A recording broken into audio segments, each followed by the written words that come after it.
রাতে থালা বাসন না ধুয়ে রাখলে কি বরকত কমে যাবে? ফজরের নামাজ পড়ে আমি ঘুমিয়ে পড়ি, এতে কি আমি গুনাহগার হব? নামাজের প্রথম বৈঠকে দুরূদ পাঠ করে ফেললে কি সাউসেজদা দিতে হবে? আমার গোসল ফরজ হয়েছিল কিন্তু টের না পেয়ে আমি নামাজ পড়ে ফেলেছি, এরপর টের পেয়েছি, এখন কি করব? ফোনের রিংটোনে বাদ্যযন্ত্রের সাউন্ড রয়েছে, নামাজ চলাকালীন রিংটোন বেজে উঠলে কি গুনাহ হবে?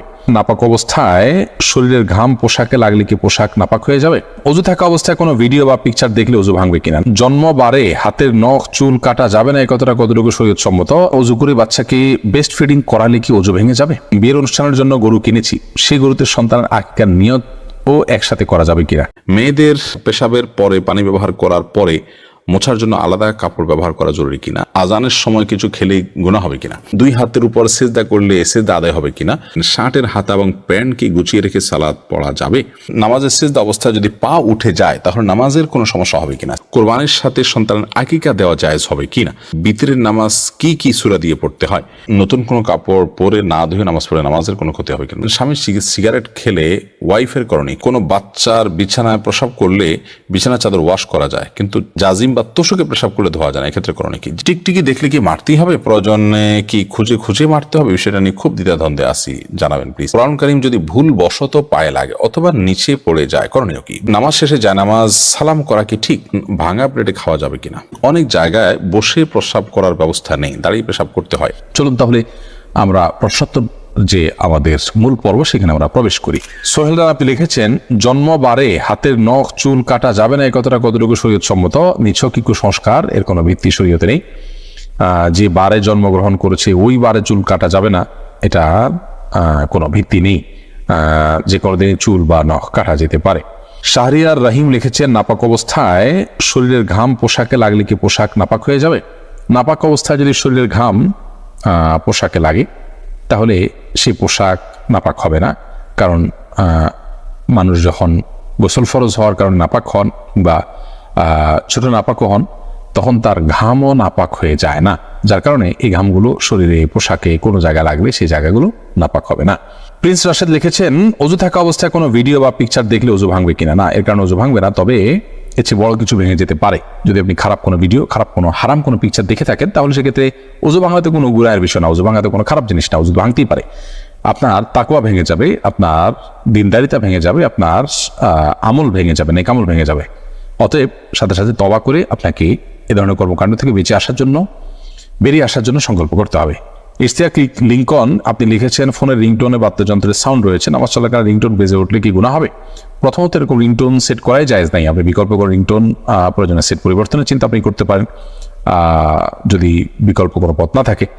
আর নামাজ চলাকালীন যদি বেজে উঠে তাহলে সেক্ষেত্রে তো আপনি গুনাহে লিপ্ত হচ্ছেন এবং আশপাশে মানুষকে যদি জামাতে হয়ে থাকে তারা অন্যদেরকেও আপনি গুনাহ করতে বাধ্য করছেন, বিধায় এটা খুবই গর্হিত কাজ। ওই অবস্থায় আপনি অবশ্যই হাত দিয়ে আলতোভাবে মোবাইল টিপে বন্ধ করে দিতে পারেন এবং স্থায়ীভাবে এই সমস্যার সমাধানের পথ আপনাকে অবশ্যই বের করতে হবে খুঁজে। 360 ডিগ্রি আইডি থেকে আপনি আমাদের ইউটিউব চ্যানেলে প্রশ্ন করেছেন, অনেক মুরব্বী আমাদেরকে টাকা দিয়ে বিড়ি আনার জন্য বলেন, তাকে আনা যাবে? না আনলে বেয়াদবি হবে, আনলে গুনাহ হবে, করণীয় কি? দেখুন, মুরব্বী বড়দের কেউ সিনিয়র কেউ আপনাকে কোনো নির্দেশ করলে সেই নির্দেশটা মানাটা আপনার জন্য কর্তব্য, যতক্ষণ পর্যন্ত সেটি শরীয়তের কোনো সীমানাকে লঙ্ঘন না করে। মুরব্বীর নির্দেশ এটা মানা খুবই গুরুত্বপূর্ণ, আবার আল্লাহর নির্দেশ মানাটা তার চেয়ে বেশি গুরুত্বপূর্ণ। এখন মুরব্বীর নির্দেশ মানতে গিয়ে যদি আমি আল্লাহর নির্দেশকে লঙ্ঘন করতে হয় তাহলে নিশ্চয়ই আমি আল্লাহর নির্দেশকে লঙ্ঘন করাটা আমার জন্য জায়েজ হবে না। লা তাআতা লি মাখলুকিন ফি মাসিয়াতিল খালিক। আল্লাহ রাব্বুল আলামিনের স্রষ্টার অবাধ্য হয়ে পৃথিবীর কোনো সৃষ্টির বাধ্যগত হওয়া, অনুগত হওয়া, তার নির্দেশ মান্য করা, এটার কিন্তু কোনো সুযোগ নেই। অতএব এ বিষয়ে আমাদেরকে দায়িত্ববান হতে হবে এবং সচেতন হতে হবে। শামিমা মুমিন আপনি লিখেছেন, অজু করে বাচ্চাকে বেস্ট ফিডিং করালে কি অজু ভেঙে যাবে? অজু করে যদি আপনি বাচ্চাকে বেস্ট ফিডিং করান তাহলে তাতে অজু ভঙ্গ হবে না, কারণ অজু ভঙ্গের কারণগুলোর ভিতরে এটি একটি কারণ নয়। কারণ দুধ এটা কোনো অপবিত্র বস্তু না, শরীর থেকে যদি দুধ নির্গত হয় বা সেটাকে নির্গমন করানো হয় তো এর ফলশ্রুতিতে কোনো নাপাক বা অপবিত্র বস্তু বের হয়নি।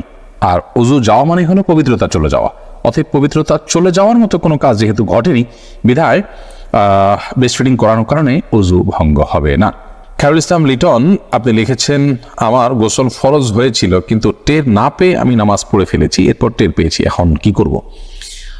দেখুন, গোসল ফরজ হয়ে যাওয়ার পর আপনি টের পাননি, নামাজ পড়ে ফেলেছেন, পরে যখন আপনি নিশ্চিত হয়েছেন যে আপনার গোসল ফরজ হয়েছিল, আপনি এখন পুনরায় গোসল করে নামাজটা কাজা করবেন। এরপরে আতিকা সাফরিন ইয়াডি থেকে আপনি লিখেছেন, একজন মহিলার স্বামী মারা যাওয়ার পর আবার অন্য জায়গায় বিয়ে হয়ে গেলে সেই মহিলা কি আগের স্বামীর সম্পত্তির অংশ পাবে? কোন নারী যদি কোনো জায়গায় বিয়ে হয়, এরপরে যদি স্বামী মারা যান তখন যদি তার স্ত্রী থাকেন, তাহলে সেক্ষেত্রে তিনি অবশ্যই সম্পত্তির ভাগ পাবেন। কিন্তু স্বামী মারা যাওয়ার আগেই যদি তিনি বিবাহ বিচ্ছেদ হয়ে অন্যত্র বিয়ে করেন, তাহলে সেক্ষেত্রে আর আগের স্বামীর সম্পত্তি থেকে কোনো ভাগ তিনি পাবেন না। তাহলে দেখতে হবে যে স্বামী মারা যাওয়ার সময় তিনি ওই স্বামীর স্ত্রী ছিলেন কিনা। যদি স্ত্রী থেকে থাকেন ওই অবস্থায়, তাহলে স্বামী মারা গেলে অবশ্যই সে স্বামীর সম্পত্তিতে স্ত্রীর ভাগ থাকবে, তবে সেটি ভ্যারি করবে। যদি সন্তান থাকে তাহলে ভাগটা একরকম হবে, না সন্তান না থাকলে ভাগটা আরেক রকম হবে। সন্তান থাকলে কিছুটা কম পাবেন, আর সন্তান না থাকলে সেক্ষেত্রে কিছুটা বেশি পাবেন মৃত ব্যক্তির। মোতালেব আপনি লিখেছেন, বিয়ের অনুষ্ঠানের জন্য গরু কিনেছি, সেই গরুতে সন্তানের আকিকার নিয়ত ও একসাথে করা যাবে কিনা? বিয়ের অনুষ্ঠানের জন্য গরু কিনেছেন, গরুর গোশত সংগ্রহ করবেন, পাশাপাশি সেখানে আকিকার নিয়ত করবেন, এটা অবশ্যই শুদ্ধ হবে না। আকিকা এবং আপনার গোশত খাওয়া এই দুইটাকে এক পশুর মধ্যে আপনি একত্র করাটা সঠিক হবে না।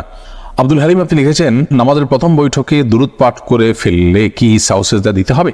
নামাজের প্রথম বৈঠকে যদি আপনি দুরুদ পড়ে ফেলেন, তাহলে সেক্ষেত্রে হানাফি মাযহাব অনুযায়ী আপনাকে সিজদা সাউ দিতে হবে। যদিও এক্ষেত্রে হাম্বলি মাযহাবের উলামা ইকরাম, সৌদি আরবের উলামা ইকরাম তারা ভিন্ন মত পোষণ করেন, তারা বলেন যে সিজদা সাউ দিতে হবে না।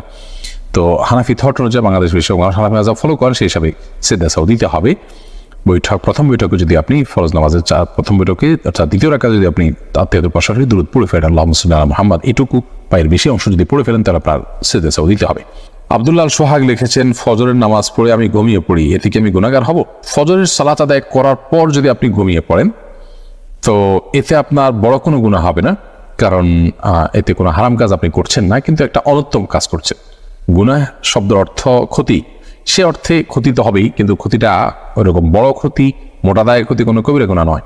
যদি এমন হয় যে আপনি রাতে ডিউটি করেছেন, গভীর রাতে আপনাকে ঘুমাতে হয়েছে কোনো কারণে, বাধ্য হয়ে আপনি সকালে ঘুমিয়েছে, তাহলে সেক্ষেত্রে ইনশাআল্লাহ কোনো প্রকার গুনাহই হবে না, কারণ এটা শরীয়ত নিষিদ্ধ কোনো কাজ আপনি করেছেন, ব্যাপারটা সেরকম না। অনেক ফুকাহা ইকরাম এটাকে নিষেধ করেছেন, এটা স্বাস্থ্যের জন্য ক্ষতিকর। নবী সাল্লাল্লাহু আলাইহি ওয়াসাল্লাম এই টাইমে তাসবিহ তিলাওয়াত করতে পছন্দ করতেন। আল্লাহ কোরআনে কারীমে বিভিন্ন জায়গায় বলেছেন, ওয়াসাব্বিহু বুকরাতাও ওয়া আসীলা, এই জাতীয় কথা আল্লাহ তাআলা বলেছেন। সেখান থেকে বোঝা যায় যে সকাল এবং সন্ধ্যার সময়গুলো ইবাদতের সময়, জিকির আজকারের সময়, তাসবিহ তিলাওয়াতের সময়, এই সময়টা ঘুমের সময় নয়, বিধায় এগুলো থেকে আমাদের বেঁচে থাকা দরকার। যে সিআইডি থেকে আপনি লিখেছেন, রাতে থালা বাসন না ধুয়ে রাখলে কি বরকত কমে যাবে? রাতে থালা বাসন না ধুলে বরকত কমে যায় এরকম কোনো কথা কোরআনে কোথাও বলা হয়নি। প্রচুর পরিমাণে কুসংস্কার আমাদের সমাজে আছে, এটি সেরকম একটি বিষয়। আপনি থালা বাসন রাতে ধোবেন নাকি দিনে ধোবেন, এটা আপনার ব্যাপার। তবে এক্ষেত্রে শরিয়ার নির্দেশনা হলো যে থালা বাসন, বিশেষ করে খাবার যদি থাকে, সেগুলোকে ঢেকে রাখা, সেগুলোকে ঢেকে না রাখাটা এটা সুন্নাহর খেলাফ। আমরা যখন ঘুমিয়ে পড়ি, অনেক সময় জিনরা বিচরণ করে এবং নানামুখী অসুবিধা তৈরি হয়। সবচেয়ে বড় কথা হলো যে আজকাল আমরা তেলাপোকা, তারপর টিকটিকি, নানা রকমের প্রাণী বিচরণের কথা আমরা জানি। এগুলো আমাদের অজান্তে বিচরণ করবে, সেগুলো আমাদের স্বাস্থ্যের জন্য ক্ষতির কারণ হতে পারে। এই জন্য সেগুলোকে ঢেকে রাখা অথবা উপর করে রাখা, সেটা হলো গুরুত্বপূর্ণ বিষয়। আমি দোয়ার বিষয়টা এখন তো আমার থালা বাসনটা নাকি আমি কালকে সকালে দেবো, সেটা একান্তই আমার ব্যাপার। এক্ষেত্রে শরীয়ত আমাকে কোনো বাধ্যবাধকতা দেয়নি। তবে এটা ঠিক যে যত পরিচ্ছন্ন থাকা যায় ততই ভালো, যত সময়ের কাজ সময় করে ফেলা যায় ততই ভালো। কিন্তু এর মানে এই না যে থালা বাসন আমি রাতেরটা সকালে ধুলে আমার বাসায় বরকত থাকবে না, এমন কোনো কথা নেই।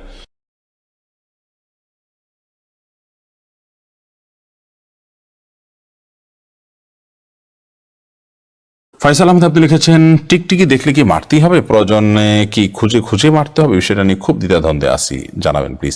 না, খুঁজে খুঁজেই আপনাকে মারতে হবে এমন কিছু, এমন কোনো বাধ্যবাধকতা নেই। বরং আপনার চোখে পড়েছে, উপদ্রব করে, আপনি মারবেন।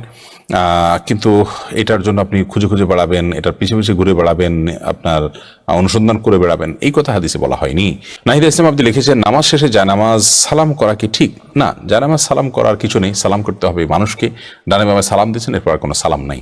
এরপরে কোনো কারোর সাথে আপনার হঠাৎ সাক্ষাৎ হয়েছে, সেই জায়গা থেকে আপনি সালাম দিতে পারেন, কিন্তু জায়নামাজকে সালাম দেওয়া এটি কোরআন সুন্নাহর কোনো নির্দেশনা নয়। এটি যদি সালাতের অংশ মনে করে কেউ, সালাত পরবর্তী করণীয় মনে করেন কেউ শরিয়া দৃষ্টিকোণ থেকে, ইসলামের দৃষ্টিকোণ থেকে, তাহলে সেটি বরং বিদআতে পর্যবেসিত হবে। ইসলামের নামে মন গড়া কোনো কিছু করলে সওয়াব হয় না, বরং আরও বিপরীতে গুনাহ হয়। শেখ রোকনুজ্জামান লিখেছেন, অনেক জায়গায় বসে প্রস্রাব করার ব্যবস্থা নেই, দাঁড়িয়ে পেশাব করতে হয়, এরকম পরিবেশ আমরা কি করব?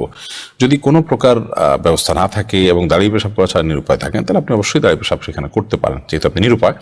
কিন্তু নিয়মিত অভ্যাস বাড়ানো সঠিক নয়, কারণ নবী করিম সাল্লাল্লাহু আলাইহি ওয়াসাল্লাম বসেই সবসময় পেশাব করতেন। তবে বিশেষ একবার তিনি দাঁড়িয়ে পেশাব করেছেন, এবং সেটি কারণ ছিল এমন একটা জায়গায় তিনি গেছেন যেখানে ময়লা আবর্জনা চতুর্দিকে ফেলেছে মানুষ, এবং সেখানে বসার মতো কোনো জায়গা ছিল না, সেজন্য তিনি সেখানে দাঁড়িয়ে পেশাব করেছেন। প্রজাপতি নীর ইয়ারি থেকে আপনি লিখেছেন, ভাঙা প্লেটে খাওয়া যাবে কিনা? ভাঙা প্লেটে খাওয়া যাবে, কোনো অসুবিধা নেই। ভাঙা আয়নায় মাথা চেহারা দেখা যাবে, সেটাতে কোনো অসুবিধা নেই। আমরা অনেকে মনে করি ভাঙা প্লেটে খাওয়া যাবে না, ভাঙা আয়নায় চেহারা দেখা যাবে না, এটা নিছকই আমাদের সামাজিক কুসংস্কার। ভাঙা প্লেটে ভাঙা অংশে জীবাণু থাকতে পারে, সেজন্য আপনি ওইটাতে খেলে অস্বাস্থ্যকর হতে পারে, সেটা তো আপনার একান্ত স্বাস্থ্যগত বিষয়, বাট সেটাও তো নিশ্চিত নয়। বিধায় ভাঙা প্লেটে খেলে যে গুনাহ হয়ে যাবে বা নাজায়েজ হবে, এটা সেরকম নয়। এবং ভাঙা আয়নায় চেহারা দেখলে কোনো অসুবিধা হবে না। এমনি মুস্তাফিজুর রহমান আপনি লিখেছেন, কোরআন কারীম যদি ভুল বশত পায়ে লাগে অথবা নিচে পড়ে যায়, করণীয় কি? ভুল বশত পায়ে লাগলে অথবা নিচে পড়ে গেলে আল্লাহর কাছে মাপ চাইতে হবে, যদি এটা অনিচ্ছাকৃত, তারপরে মাপ চাই নিতে হবে, এবং সেই সাথে ভবিষ্যতের জন্য এরকমটি না হয় সেজন্য সাবধানতা অবলম্বন করতে হবে। এর কারণে আপনার বিশেষ কোনো কাফারা নাই। আমরা ছোটবেলা থেকে যে সমস্ত কথা শুনে আসছি যে এর কারণে এত কেজি লবণ দিতে হবে, চাল দিতে হবে গরিবকে ইত্যাদি, এগুলো আমাদের নিজেদের মন গড়া নানান কথাবার্তা। মূলত যদি পড়ে যায়, ইচ্ছাকৃত নয় বরং ভুলে পড়ে গেছে, তাহলে সেক্ষেত্রে সেটার কারণে আপনার বিশেষ কোনো করণীয় নাই, সামনে থেকে সাবধানতা অবলম্বন করতে হবে, এবং যেটি হয়ে গেছে আল্লাহ কোরআনের প্রতি অনিচ্ছাকৃত, তার জন্য আল্লাহর কাছে মাপ চাইতে হবে।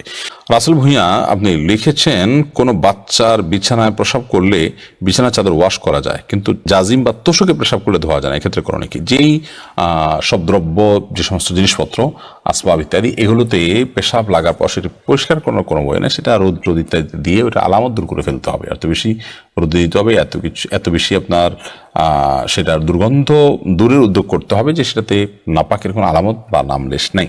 তো এর মাধ্যমে সেটি পাক হয়ে যাবে। বিশেষ করে ফ্লোর, ওয়াল, গাছ, এই টাইপের অনেক কিছুই আছে যেগুলোকে ওইভাবে আসলে ধোয়া সম্ভব হয় না। তো সেগুলোতে নাপাকের আলামত যেটি আছে সেটি দূর হয়ে গেলেই সেটি ব্যবহার করা যাবে।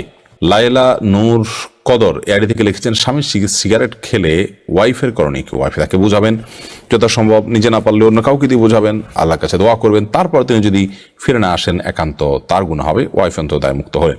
জুলেখা খাতুন আপনি লিখেছেন, নতুন কোনো কাপড় পরে না ধুয়ে নামাজ পড়ে নামাজের কোনো ক্ষতি হবে কিনা? নতুন কোনো কাপড় পরলে সেটা ধুয়েই পড়তে হবে এমন কোনো বাধ্যবাধকতা নেই, কারণ নতুন কাপড় মানেই যে সেটা নাপাক, সেটাতে অপবিত্রতা আছে এমনটি তো নিশ্চিত নন আপনি, তাহলে এটি ধোয়াটা বাধ্যতামূলক কেন হতে যাবে? তবে হ্যাঁ, আপনারা যদি নতুন কাপড় কেনার পর দেখলেন যে সেখানে কোনো নাপাক আছে, তাহলে ওই জায়গায় সেই নাপাকটা ধোয়াটাই হলো আবশ্যক। অতএব শরীয়তের দৃষ্টিকোণ থেকে নতুন কাপড় ধুয়ে পড়তে হবে এমন কোনো বাধ্যবাধকতা নেই। দিনের প্রত্যেক আইডি থেকে আপনি লিখেছেন, বিতরের নামাজ কি কি সূরা দিয়ে পড়তে হয়? বিতরের সালাতের প্রথম রাকাতে সূরা সাব্বিহিসমা রাব্বিকাল আলা, দ্বিতীয় রাকাতে সূরা কাফিরুন এবং তৃতীয় রাকাতে সূরা ইখলাস কুল হুয়াল্লাহ পাঠ করা, এটি সুন্নাহ। নবী করিম সাল্লাল্লাহু আলাইহি ওয়াসাল্লাম বিতরের সালাতের সচরাচর এই সূরাগুলো তেলাওয়াত করতেন, বিধায় আপনি এই সূরাগুলো তেলাওয়াত করতে পারেন। নবীজুল ইসলাম খান আপনি লিখেছেন, কোরবানির সাথে সন্তানের আকিকা দেওয়া জায়েজ হবে কিনা? কোরবানির সাথে আকিকা না দিয়ে আকিকা আলাদা দিবেন, কোরবানি আলাদা দিবেন, এটাই নিরাপদ। এবং নবী করিম সাল্লাল্লাহু আলাইহি ওয়াসাল্লাম আপনার আকিকার জন্য যে মাসনুন ওয়াক্ত নির্ধারণ করেছেন সপ্তম দিন, কোরবানির জন্য সেটার জন্য অপেক্ষা কেন করবেন? যদি কারো সপ্তম দিনটা কোরবানির দিন হয় এবং সেই দিনে গরুতে তিনি কোরবানির আকিকা একসাথে দেন, হানাফি মাযহাব অনুযায়ী হয়ে যাবে, বাট অন্যান্য উলামা ইকরাম অনেকে নিষেধ করেছেন। নিরাপদ মত হলো এগুলোকে আলাদা আলাদা করে দেওয়া। হাদিসে আকিকা এবং কোরবানি একসাথে দেওয়ার কথা বলা নাই, কিন্তু হানাফি মাযহাব উলামা ইকরামের বক্তব্য হলো যে যদি যেহেতু আকিকা এবং আপনার কোরবানি একই ক্যাটাগরির ইবাদত, সেজন্য আপনার দুইটা একসাথে দেওয়া যাবে, কিন্তু যেটি বলেছি অন্যান্য ওলামাদের বিভিন্ন মত রয়েছে। সুমন আহমেদ আপনি লিখেছেন, নামাজের সিজদা অবস্থায় যদি পা উঠে যায় তাহলে নামাজের কোনো সমস্যা হবে কিনা? সিজদা অবস্থায় যদি পা সামান্য উঠে আবার আপনি জায়গায় নিয়ে গেছেন, কোনো অসুবিধা হবে না। আর যদি পুরো সিজদা জুড়ে উঠে থাকে তাহলে আপনার নামাজ হবে না, কারণ নবী করিম সাল্লাল্লাহু আলাইহি ওয়াসাল্লাম বলেছেন, আমি উমিরতু আন আসজুদা আলা সাবআতি আযমিন, 7টি অঙ্গের উপরে, 7টি হাড্ডির উপরে, শক্ত অঙ্গের উপরে আমাকে সিজদা করতে নির্দেশ করা হয়েছে। তার মধ্যে কপাল আর নাক, 2 হাত, 2 হাঁটু এবং 2 পায়ের যে আঙ্গুলগুলো সেগুলো। অতএব এগুলোর কোনো একটা যদি আপনার এই 7টি অঙ্গের কোনো একটি যদি সরে যায় সামান্য সময়ের জন্য অসুবিধা নেই, আবার তিনি জায়গা নিয়ে গেছেন। কিন্তু যদি পুরো সালাত জুড়ে পুরো রাকাত জুড়ে সিজদা জুড়ে তার এটা যদি পৃথক থাকে তাহলে সেক্ষেত্রে সেটি জায়েজ হবে না এবং সে নামাজ হবে না, কারণ এটা ওয়াজিব এই 7টা অঙ্গের উপরে সিজদা করা। আবু সাইদ আব্দুল্লাহ আপনি লিখেছেন শার্টের হাতা এবং প্যান্ট কি গুছিয়ে রেখে সালাত পড়া যাবে?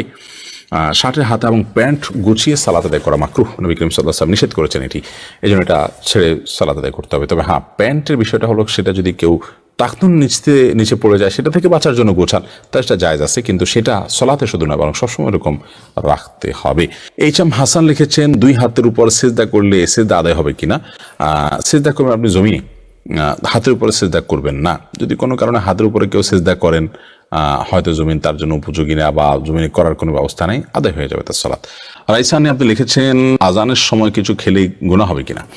আজানের সময় কোনো কিছু খেলে কোনো গুনাহ হবে না। আমরা অনেকে মনে করি আজানের সময় কিছু খাওয়া বা পান করা যাবে না, এটা করা যাবে না, ওটা করা যাবে না। আপনি যে কোনো কাজ করতে পারেন, টয়লেটে থাকলে আপনি টয়লেটে কাজও সারতে পারেন। তবে আপনি যখন টয়লেটে নাই, পবিত্র জায়গায় আছেন বা স্বাভাবিক অবস্থা আছেন, তখন আপনি আজান শুনলে আজানের জবাব দেওয়ার চেষ্টা করবেন।